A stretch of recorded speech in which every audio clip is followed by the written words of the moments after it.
அடுத்த சில வருஷங்கள் அவங்க கணிக்கிறது 2030. ஆனால் இப்போ ரீசெண்டாக நான் ஒன்று பார்த்தேன், மனுஷனுடையதான அறிவு வளர்ச்சி 2 மடங்காக மாறுமா. இந்த 2 மடங்காக மாறுறது 25 வருஷத்துக்கு ஒரு தடவை, 50 வருஷத்துக்கு ஒரு தடவையாக மாறுமா. இப்போ பார்த்தீங்கன்னு சொன்னால் 12 மாதத்துக்கு ஒரு தடவை அல்லது 12 வாரத்துக்கு ஒரு தடவை மாறுற அளவுக்கு டபுள் ஆகிட்டு இருக்கு. ஒரு உலகளாவிய யூத எதிர்ப்பு வரணும், டோட்டல் வேர்ல்டுமே யூதர்களுக்கு எதிராக கூடணும். ஆனால் இது கண்டிப்பாக நடக்கும்னு சொல்லியிருக்காங்க. மிகப்பெரிய பேரழிவை கொண்டு வரும். 100 அடிக்கு சுனாமி வருவதற்கு அதிகபட்ச வாய்ப்பு இருக்குது. நீங்கள் ஆயத்தமாகுங்க. நீங்கள் எந்த சுனாமியில் எந்த பூகம்பத்தில் யார் காப்பாற்ற முடியும்? யாராலையுமே முடியாதுங்க. ஸோ இதிலிருந்து தப்பிக்கிறதுக்கு ஒரு வழி இருக்குது, இயேசு கிறிஸ்து அப்படிங்கிறது தான் நம்ம அதில் சொல்ல வரோம். 850 சயின்டிஸ்ட் எல்லாருமே என்ன செய்கிறாங்க, செலிபிரிட்டிஸ் பெரிய ஆளுங்க எல்லாமே சைன் பண்ணியிருக்காங்க. சைன் பண்ணி ஐநா சபைக்கு கொடுக்குறாங்க, அமெரிக்காட்ட கொடுக்குறாங்க, இதை இமிடியேட்டாக ஸ்டாப் பண்ணுங்க அப்படின்னு. அவங்க சொல்லக்கூடியதை சாதாரணமாக நம்ம பார்த்துக்கிட்டு இருக்கோம். அது பெரிய தாக்கத்தை ஏற்படுத்தும்.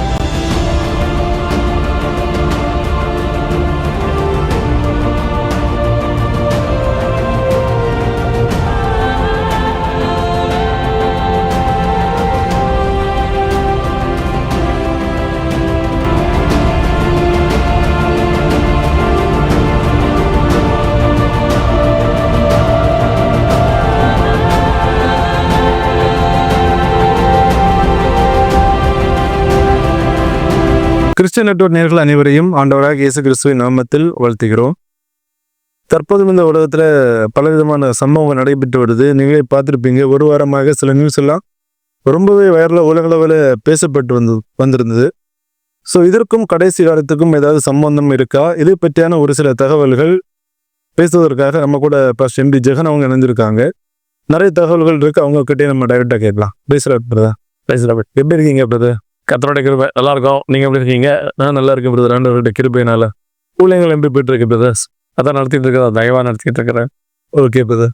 ஒரு மிக முக்கியமான காரியம், ஒரு சில தினங்களுக்கு முன்பாக ஆஸ்திரேலியா தேசத்துல அந்த பூண்டி கடற்கரையில யூதர்கள் அவங்களுடைய ஹனுக்கா ஃபெஸ்டிவல் கொண்டாடி கொண்டிருக்கும் போது ஒரு அப்பாவும் மகனும் சேர்ந்து 15 16 கிட்ட சாகடிச்சிட்டாங்க. இரண்டாவது, அது நடந்த கொஞ்சம் சில மணி நேரங்களே நெதர்லாந்துலையும் அதே மாதிரி கொண்டாடி கொண்டிருக்கும் போது அங்கே ஒரு குரூப் யூதர்களை தாக்க ஆரம்பித்தாங்க. அப்போ அங்கே காவல்துறையினர்லாம் தடுத்து ரொம்ப இதாச்சு. ஸோ என்ன கேள்வினா, நிறைய பேர் நிறைய விதமாக இதை பேசுகிறாங்க. மிக முக்கியமாக ஒரு தகவல் என்ன சொல்கிறாங்க அப்படின்னா, பைபிளில் கடைசி காலத்தில் யூதர்கள் எல்லாரையும் ஒன்று சேர்ப்புன்னு சொல்லியிருக்கு. ஸோ இப்படி யூதர்கள் எங்கெல்லாம் இருக்கிறாங்களோ இந்த இடத்துல எல்லாம் அவங்கள அட்டாக் பண்ணி அவங்க திரும்பவும் இஸ்ரேல் தேசத்துக்கு சேருவாங்க, எந்த நாட்டிலையுமே இருக்க மாட்டாங்க, இந்த கடைசி யுத்தம் வர்றதுக்கு முன்பாக அவங்க எல்லாம் ஒன்று கூடி வந்துடுவாங்க இப்படின்னு ஒரு டாக் நடக்குது. இதை நீங்கள் எப்படி பார்க்குறீங்க? இல்லை, இப்போ யூதர்கள் தங்கள் சுய தேசத்துக்கு வரணுங்கிறது எசாயா தீர்க்கதரிசன புஸ்தகத்துக்கு மிக முக்கியமான தீர்க்க தரிசனம். ஓசியாவின் புஸ்தகத்தில் அதை பற்றி சொல்லப்பட்டிருக்கிறது. அவங்க கடைசி நாட்களில் கூட்டி சேர்ப்பீங்க அப்படின்னு அவர் சொல்கிறார். ஆனால் இந்த தாக்குதலுக்கும் அதுக்கும் அப்படின்னு பார்த்தீங்கன்னா, யூதர்கள் அங்கே இருக்கிறதுனால தான் இந்த தாக்குதல் நடக்குது அப்படிங்கிற மாதிரி ஃப்ரேம் ஆகுது இது, இல்லையா? இப்போ எல்லா நாட்டிலையும் எல்லாரும் இருக்கிறாங்க இல்லையா?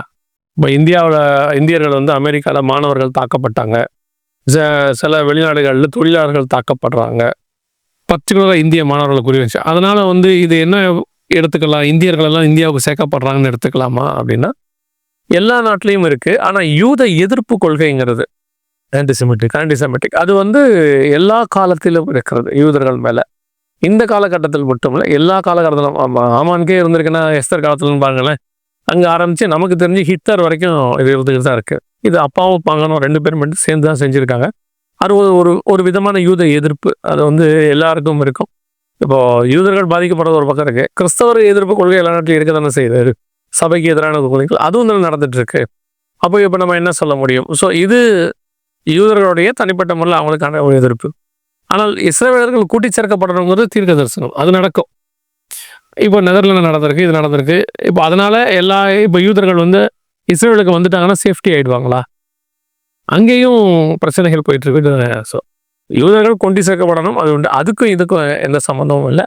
இது ஒரு வகையான யூத எதிர்ப்பு. ஆனால் ஒன்று நமக்கு தெளிவாக தெரியுது, என்னென்னா உலகளாவிய யூத எதிர்ப்பு உருவாகிட்டு இருக்கு. ஆமாம், நாம் என்ன சொல்கிறோம் அப்படின்னா, இயேசு கிறிஸ்துவின் வருகைக்கு பிறகு, சபை எடுத்துக்கொள்ளப்பட்ட பிறகு ஒரு உலகளாவிய யூத எதிர்ப்பு வரணும். டோட்டல் வேர்ல்டுமே யூதர்களுக்கு எதிராக கூடணும். இப்போ ஹிட்லர் கூடினாரு, ஒரு 4 நாடு தான் அப்போ கூடிச்சு. அவர் கூட சில நாடுகள் தான், இவங்கெல்லாம் இட்டாலி போன்றவங்க தான் அவங்களுக்கு கூட்டி யூத எதிர்ப்பு கொள்கையை கொண்டு வந்தாங்க. அதே நேரத்தில் உலகளாவிய யூத எதிர்ப்பு இருந்தால் எப்படி இருக்கும் பாருங்களேன். அது அர்மேகதான் யுத்தத்தில் உலகளாவிய யூத எதிர்ப்பு வரும்போது அவங்க காப்பாற்றுறதுக்கு பகிரங்க வருகை நடக்கும். இயேசு கிறிஸ்து வருகிறான்னு பார்க்குறோம். ஸோ அது நடக்கும். யூத எதிர்ப்பு உலகளாவிய இருக்கும், அது வரும்.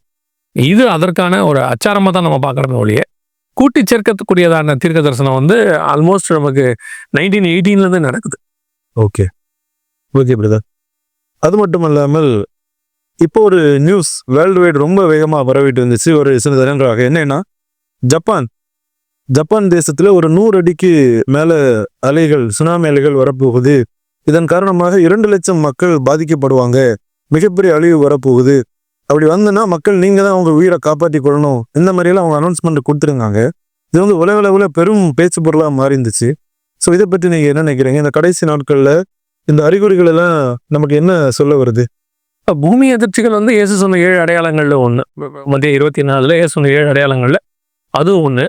ஆனால் பூமி அதிர்ச்சிகளுடையதான எண்ணிக்கை இந்த குறிப்பிட்ட 4-5 வருஷத்துல பார்த்தீங்கன்னா மேசிவா இன்க்ரீஸ் ஆகிருக்கு. ரொம்ப அதிகமான இன்க்ரீஸ், எதிர்பார்க்க முடியாதபடிக்கு இன்க்ரீஸ் ஆகிருக்கு. ஸோ இந்த பூமி அதிர்ச்சிகளுடைய அளவு இன்னும் அதிகமாக தான் போக போகுது. இப்போ பார்த்தீங்கன்னா முந்தியெல்லாம் 3.4 இருந்துச்சு, அப்புறம் 5 ஆச்சு, இப்போ 6ங்கிறது நார்மல் ஆயிட்டு. இப்போ ரஷ்யாவில் 8 மேலே வந்தது. இப்போ இவங்க சொல்லக்கூடியது வந்து அதை வச்சு எதை சொல்கிறாங்கன்னா, மிக தெளிவாக ஒரு பிளேட்ஸ் சொல்லுவாங்க, இந்த பிளேட்ஸ்லாம் இணையுதுன்னு சொல்லுவாங்க, அந்த இடத்துல அது நடக்குதுன்னு சொல்கிறாங்க. ஆனால் இப்போது ஜப்பான் கொடுத்துருக்கிறதான இந்த அறிவிப்பு சுனாமி 100 அடிக்கு சுனாமி வரப்போகுது, மிகப்பெரிய பூமி வச்சு வரப்போகுது, இதெல்லாம் கொடுத்துருக்காங்க இல்லையா. இது அந்த ஆர்டிக்கல் நானும் படித்தேன். அந்த ஆர்டிக்கலில் என்ன சொல்கிறாங்கன்னா, இங்கே வரும், இத்தனை மணிக்கு வரும்னு அவங்களால சொல்ல முடியாது. சில செகண்ட்ஸுக்கு முன்னாடி வேணால் சொல்லலாம், சில 1 or 2 minutes 3 minutes முன்னாடி சொல்லலாம், ஒரு நிறுவனம் ஆரம்பிச்சிருச்சு அப்படின்னு. ஸோ இதை கூட அவங்க எதுக்காக சொல்கிறாங்கன்னா, அந்த இம்மிடியட்டாக கட்டடத்தோடு வெளியே வரத்துக்கு, அல்ல ஒரு பெஞ்ச் கடியில் போய் நுழைஞ்சு, ஏன்னா அதுதான் ப்ரிகாஷனாக வச்சுருக்காங்க, ஒரு பெஞ்ச் கடியில் போய் நுழைஞ்சு கொள்றதுக்கு, இந்த மாதிரி அந்த லாஸ்ட் மினிட் எஸ்கேப் ஆகணும்னு சொல்லியிருக்காங்க. ஆனால் இது கண்டிப்பாக நடக்கும்னு சொல்லியிருக்காங்க. மிகப்பெரிய பேரழிவை கொண்டு வரும். 100 அடிக்கு சுனாமி வருவதற்கு அதிகபட்ச வாய்ப்பு இருக்குது. 2 லட்சம் மக்கள், அதில் இமயமலையும் சேர்த்துருக்குறாங்க அவங்க, அதுலேயும் பல பாதிப்புகள் வரும்னு. இந்தியாவில் கூட ஒரு வழக்கறிஞர் என்ன பண்ணியிருக்கிறாரு, உச்சநீதிமன்றத்தில் போயிட்டு கேட்டிருக்கிறார், இந்த மாதிரி வருது செய்யலாமல்னா. இப்போ நீதிபதிகள் சொல்லியிருக்காங்க, இப்போ எல்லாரையும் கூடி நம்ம என்ன நிலவுக்கு போய் தான் வாழ முடியுமா கிரகத்துக்கு, ஸோ அதனால நம்ம ஃபேஸ் பண்ணணும் அப்படின்னு தான் சொல்கிறாங்க. அவங்க சொன்னதான் உண்மை, ஃபேஸ் தான் பண்ணணும், இதை ஒன்றும் செய்ய முடியாது, பெரிய அளவில் பூமி வச்சு வரப்போகுது. ஆனால் இது எல்லாமே வரும்போது ஜனங்களுடையதான எண்ணம் எப்படி இருக்குன்றது அங்கே கேள்வி. அதுதான் முக்கியம், தானே முக்கியம். இது வந்து அவங்க செஞ்ச பாவத்தினால வருது அப்படின்னு பார்த்தா எல்லாமே மனுஷனுடைய தவறுனால ஏற்பட்டது தான். பூமிக்கு மேலே இவ்வளோ பெரிய விஷயங்களை மனுஷன் செஞ்ச விளைவு தான் நம்ம பூமி எதிர்ச்சிகளை பார்க்குறோம். ஆனால் இதெல்லாம் சம்பவிக்க வேண்டியது இயேசு சொல்றது, இதெல்லாம் என்னன்னா ஒரு அடையாளம். நமக்கு இந்த மாதிரி காரியங்கள்லாம் நடக்கிற காலகட்டத்தில் ஒரு மிகப்பெரியதான ஒரு மாற்றம், சபைக்குள்ளே ஒரு எழுப்புதல், அதோடு கூட இயேசு கிறிஸ்துவின் வருகை, இதெல்லாம் நடக்கணும். ஸோ இதை வச்சு நம்ம என்ன பண்றோம்னா, இயேசுவின் வருகை ரொம்ப சமீபம், நீங்க ஆயத்தமாகுங்க. நீங்க எந்த சுனாமியில எந்த பூகம்பத்தில் யார் காப்பாற்ற முடியும்? யாராலையுமே முடியாது இல்லை. ஸோ இதுல இருந்து தப்பிக்கிறதுக்கு ஒரு வழி இருக்கு, இயேசு கிறிஸ்து அப்படிங்கிறது தான் நம்ம அதில் சொல்ல வரோம். Okay brother. அதே மாதிரி இந்த கடைசி நாட்கள்ல ஏஐனுடைய தாக்கம் மிக வேகமா எந்த துறையில எடுத்தாலும் இப்போ ஏஐ நுழைஞ்சிருச்சு. நம்ம ஏற்கனவே கூட ஒரு இன்டர்வியூல பேசியிருந்தோம், ஏஐ அமைச்சர் வரைக்குமே வந்துச்சு, ஏஐ கேபினெட் வரைக்கும் வந்துடுச்சு. இன்றைய சூழ்நிலையில ஆந்த்ரோபிக்ஸோட CEO அவங்க சொல்லியிருக்கிறாங்க, 2030 அந்த ஆண்டை நம்ம ரீச் பண்ணும்போது ஏஐயால மனுஷங்களுக்கு மிகப்பெரிய ஆபத்து வரப்போகுது அப்படின்னு சொல்லியிருக்கிறாங்க. சிலர் வந்து இதை விளையாட்டா எடுக்கிறாங்க. இதை நீங்க எப்படி பாக்குறீங்க? அந்த சிலர் யாரும் நம்ம பார்க்கணும். ஏன்னு சொன்னா, ஜெஃப்ரி இருக்கிறாரு, நம்ம ஏஐயோடைய ஃபாதர் ஆஃப் த ஏஐன்னு சொல்லுவாங்க. அவர் என்ன சொல்றாருன்னா, இந்த ஏஐ கிட்டேருந்து நீங்கள் ஏஐக்கு அடுத்த கட்டத்துக்கு கூட ஏஜிஐக்கு நம்ம போயிட்டோம் இல்லையா, ஆர்டிஃபிஷியல் இதுக்கு நம்ம போயிட்டோம். ஸோ அப்போது இதிலிருந்து தப்பிக்கிறதுக்கு முடியாது, அவ்வளோதான் அவர். ஸோ இப்போ அவர் என்ன சொல்கிறாரு, அவர் மட்டும் இல்லை, ஒரு 850 சயின்டிஸ்ட் எல்லாருமே என்ன செய்கிறாங்க, செலிபிரிட்டிஸ் பெரிய ஆளுங்க எல்லாமே சைன் பண்ணியிருக்காங்க. சைன் பண்ணி ஐநா சபைக்கு கொடுக்குறாங்க, அமெரிக்காட்ட கொடுக்குறாங்க, இதை இமிடியேட்டாக ஸ்டாப் பண்ணுங்க அப்படின்னு. ஏன்னா இது அடுத்த சில வருஷங்கள் அவங்க கணிக்கிறது 2030. ஆனால் இப்போ ரீசெண்டாக நான் ஒன்று பார்த்தேன், மனுஷனுடையதான அறிவு வளர்ச்சி 2 மடங்காக மாறுமா. இந்த 2 மடங்காக மாறுறது 25 வருஷத்துக்கு ஒரு தடவை, 50 வருஷத்துக்கு ஒரு தடவையாக மாறுமா. இப்போ பார்த்தீங்கன்னு சொன்னால் 12 மாசத்துக்கு ஒரு தடவை அல்லது 12 வாரத்துக்கு ஒரு தடவை மாறுற அளவுக்கு டபுள் ஆகிட்டு இருக்கு மனுஷனுடைய அறிவு பெருக்கம். இப்போ ரீசெண்டாக நான் ஒரு இது படித்தேன். ஸோ இப்போ அடுத்த 2 வருஷத்துக்குள்ளே ஏஜிஐ அப்படின்றதுனுடைய வீரியம் நமக்கு தெரியாது. தாக்கம் இப்போ நீங்கள் பார்த்தீங்கன்னா பல துறைகள், பல கம்பெனிஸ் லட்சக்கணக்கில் ஆட்களை வந்து வேலைக்கு அனுப்பிட்டே இருக்காங்க, வீட்டுக்கு அனுப்பிட்டே இருக்காங்க. இப்போ இதெல்லாம் என்ன ஆக போகுது, இந்த இடத்துல யார் எடுத்த இந்த வேலையெல்லாம் அப்படின்னு கேட்டிங்கன்னு சொன்னால் ஏஐயோ ஏஜிஐயோ அந்த இடத்துக்கு அவங்க அதை கொண்டாந்துட்டாங்க.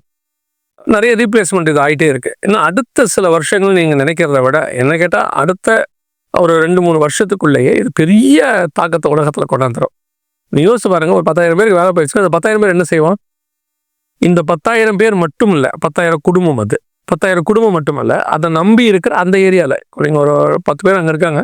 அந்த 10 பேர் போய் ஒரு மளிகை சாமான் வாங்குவாங்க, அங்கே ஒரு வாழைப்பழம் வாங்குவாங்க. இவங்க இது டிபெண்டபிள் இருக்குல்ல, இது அத்தனை இந்த ஒரு ஆளால் பாதிக்கும்ல. ஸோ இப்போ எல்லா வேலையும் அது எடுக்க ஆரம்பிச்சிருச்சுன்னா அப்போ மனிதன் அடுத்து என்ன செய்வான் எல்லாம் இல்லையா? அப்போ மிகப்பெரிதான ஜனத்துக்கு விரோதமை ஜனம் எழும்பும். அப்படின்னு சென்ஸ் அவன் ஏதோ தப்பு செய்ய போகிறான், இல்லை வேறு வேலைக்கு முடிக்காமல் என்னவோ பண்ண போகிறான். இது எல்லாமே ஒரு மிகப்பெரிய கொலாப்ஸை உண்டாக்கும். அதுக்கப்புறம் டீபாப்புலேஷன் பண்ணுவாங்க, அதுக்கு ஏஐ ரீப்ளேஸ்மெண்ட் பண்ணுவாங்க. இப்போ மனுஷனுக்கு யூஸ்ஃபுல்லாக இருக்கட்டும் ரோபோட்டிக்ஸ் வந்துச்சு இல்லையா? இப்போ ரோபோட்டிக்ஸ்க்கு மனுஷன் தான் தடையாக இருக்க போகிறான்.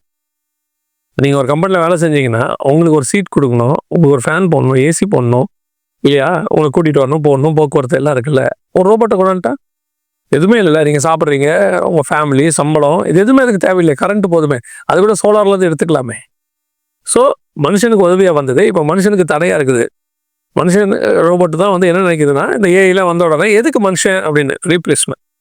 ஸோ அதனால் வந்துட்டு அவங்க சொல்லக்கூடியதை வந்து சாதாரணமாக நம்ம பார்த்துக்கிட்டு இருக்கோம். அது பெரிய தாக்கத்தை ஏற்படுத்தும்.